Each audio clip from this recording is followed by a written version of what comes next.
تیرا پکا سچا ایک امتی فرد بنا دوں گا. تو میرا حبیب ہے, تو مانگتا جا میں دیتا جاؤں گا. دوستو حضرت ابراہیم علیہ السلام نے اللہ کا گھر بنایا, اللہ کا گھر بنایا. اللہ نے امتحان لیا, ابراہیم اسماعیل باپ بیٹا, ایک باپ مستری دوسرا مزدور, دونوں مل جاؤ میرا گھر بناؤ. اللہ کا گھر تعمیر ہو گیا, کعبۃ اللہ تعمیر ہو گیا. دوستو حضرت ابراہیم علیہ السلام سے اللہ امتحان لیتے گئے. آگ کا امتحان لیا, اولاد کا امتحان لیا, اور بہت سارے امتحان لیے. جب بچہ بیٹا امتحان میں کامیاب ہو جائے تو خوش ہو کر باپ انعام دیتا ہے. شاگرد کامیاب ہو, اگر قاری جاوید سے شاگرد کامیاب ہو تو استاد انعام دیتا ہے, اور اگر مرید کامیاب ہو تو حضرت جیسے پیر محترم انعام دیتے ہیں. لیکن جب ایک نبی امتحان میں کامیاب ہو تو اس سے انعام اللہ دیتا ہے. اچھا, پھر انعام دینے کے بھی دو طریقے ہوتے ہیں. ایک طریقہ یہ ہوتا ہے, حضرت اقدس نے, حضرت استاد محترم نے اپنے مریدین کے ذمے, شاگردوں کے ذمے کام لگایا, سبق لگایا, امتحان لیا, پاس ہوئے, استاد بڑے خوش, والد بڑے خوش, حضرت اقدس بڑے خوش, سارے بڑے خوش. اب دو طریقے ہیں انعام دینے کے. حضرت اقدس اپنے جیب سے قلم نکالیں, اپنا مبارک قلم نکالیں, استاد محترم پیسے نکالیں, 1000 روپے 2000 روپے, کسی بھی طریقے سے, یہ بیٹے تو نے میرا دل خوش کر دیا, تیرا یہ انعام. اور ایک طریقہ یہ ہوتا ہے, میرے بیٹے میرے پاس جو کچھ ہے تیرا ہے, تو جو تو مانگے گا میں عطا کر دوں گا. پیر کے ہے مرید کو, استاذ کے شاگرد کو, باپ کے ہے بیٹے کو, جو تو مانگے گا تجھے دے دیا جائے گا, تو مانگے گا میں دوں گا. حضرت ابراہیم علیہ السلام امتحان میں کامیاب ہوئے, اللہ نے انہیں دونوں طرح کا انعام دیا. ایک انعام اپنی طرف سے دیا, وہ انعام کیا تھا, انی جاعلک للناس اماما, اے ابراہیم میں تجھے رہتی انسانیت کے لیے امامت کے منصب پر فائز کر رہا ہوں. تو امام ہے, سب انسانوں کا امام ہے. اور دوسرا انعام اللہ نے فرمایا, اے ابراہیم تو جا کر خود مانگ. حضرت ابراہیم علیہ السلام اٹھے, حضرت اسماعیل ساتھ آئے, کعبۃ اللہ بنایا تھا, اب آ کر وہ انعام اللہ تعالیٰ سے خود وصول کر رہے ہیں. کعبے کی چوکھٹ پر آئے اور آ کر عرض کیا, اے اللہ مدرسہ بنایا ہے مدرس عطا کر دے, اے اللہ ادارہ بنایا ہے محتمم عطا کر دے, اے اللہ درسگاہ بنائی ہے استاد عطا کر دے, اے اللہ بیت اللہ بنایا ہے رسول اللہ عطا کر دے. اس وقت دعا کی, ربنا وابعث فیہم رسولا من انفسہم یتلو علیہم آیاتک ویزکیہم ویعلمہم الکتاب والحکمہ. اے اللہ اپنا رسول بھیج دے, امام الانبیاء بھیج دے, اکمل الانبیاء بھیج دے, اشرف الانبیاء بھیج دے, عبداللہ کا در یتیم بھیج دے, آمنہ کا در یتیم بھیج دے, محلم انسانیت بھیج دے. اے اللہ میں دعا مانگ رہا ہوں, تو عطا کر دے.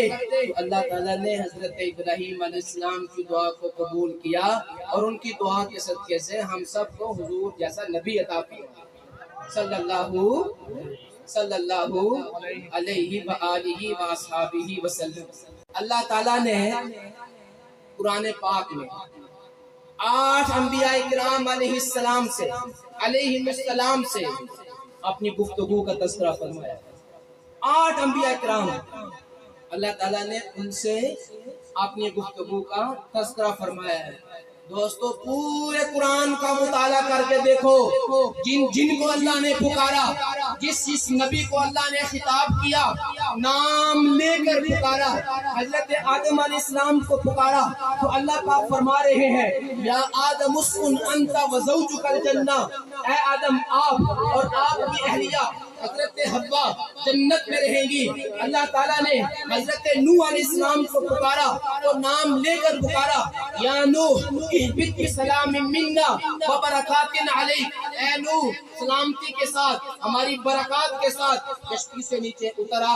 اللہ نے حضرت داؤد علیہ السلام کو پکارا تو نام لے کر پکارا, یا داؤد انا جعلناک خلیفۃ فی الارض، اے داؤد ہم نے زمین میں آپ کو اپنا نائب بنا دیا، خلیفہ بنا دیا۔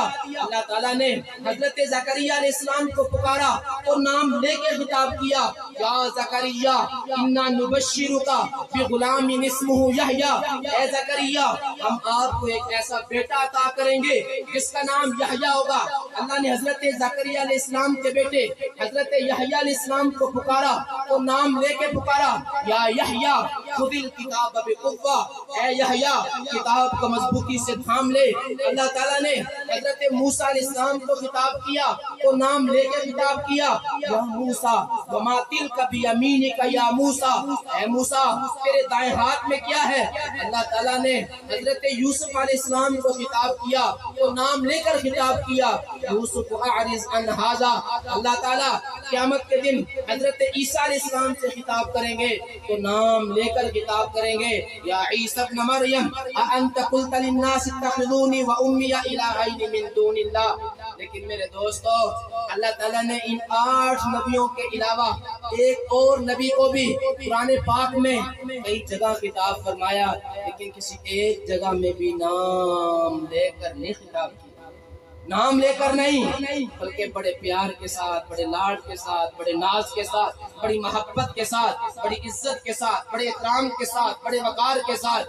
کہیں کہا یا ایھا المزمل، کہیں فرمایا یا ایھا المدثر، کہیں فرمایا یا ایھا النبی، اور کہیں فرمایا یا ایھا الرسول بلغ ما انزل الیک من ربک۔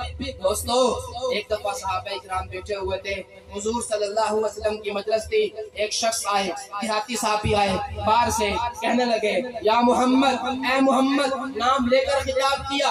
اللہ نے قرآن اتار دیا، لا تجعلوا دعاء الرسول كدعاء بعضكم بعضا، نا میرے نبی کو ایسے نہیں پکارنا جیسے تم بعض کو پکارتے ہو، ایک دوسرے کو بلاتے ہو۔ یہاں نام لینا ہے تو ادب کے ساتھ لینا ہے، احترام کے ساتھ لینا ہے۔ میرے دوستو بس میری گفتگو ختم۔ وہ پیغمبر جس کی رحمت کے صدقے اللہ تعالیٰ نے ہمیں سب کچھ عطا فرمایا ہے، جس کے ہاتھ اٹھتے ہیں اللہ ان اٹھے ہوئے ہاتھوں کو کبھی خالی نہیں لوٹاتا، جو وسیلہ کائنات ہیں، جو وجہ تخلیق کونین ہیں۔ آؤ میرے دوستو ہم اس پیغمبر کا دامن محبت مضبوطی سے تھام لیں، مضبوطی سے تھام لیں، مضبوطی سے تھام لیں۔ اللہ اگر ہمیں اس پیغمبر کی محبت نصیب مل گئی، نصیب ہو گئی، ہمارے نصیب میں آ گئی تو ہماری دنیا بھی بن جائے گی، اللہ آخرت بھی بنا دے گا۔ محبت کا دامن کیسے مضبوطی سے تھامنا ہے میرے دوستو؟ محبت کا دامن مضبوطی سے اس طرح تھامنا ہے ہم اپنا چہرہ بھی نبی جیسا بنائیں، ہم اپنا چہرہ بھی کہیں انشاءاللہ ہم اپنا یہ چہرہ بھی نبی جیسا بنا لیں، ہم اپنے ظاہر کو نبی جیسا بنا لیں، ہم اپنے باطن کو نبی جیسا بنا لیں، ہم اپنے اخلاق کو نبی جیسے بنا لیں، ہم اپنے افعال کو نبی جیسے بنا لیں، ہم اپنے اعمال کو نبی جیسے بنا لیں، ہم اپنی چال چلن کو، اٹھنے بیٹھنے کو، سونے جاگنے کو نبی جیسا بنا لیں۔ صحابہ اکرام کے ہم پر بے شمار احسانات ہیں، ان میں سے ایک احسان یہ بھی ہے ہمارے نبی نے اس طرح کھایا، اس طرح بیٹھے، یوں چلے، کنگھی ایسے کی، سرما یوں ڈالا، گفتگو ایسے کرتے تھے، سوتے ایسا سوتے، جب آرام فرماتے تھے یوں لیٹتے تھے۔ آپ کا ہاتھ مبارک کہاں ہوتا تھا؟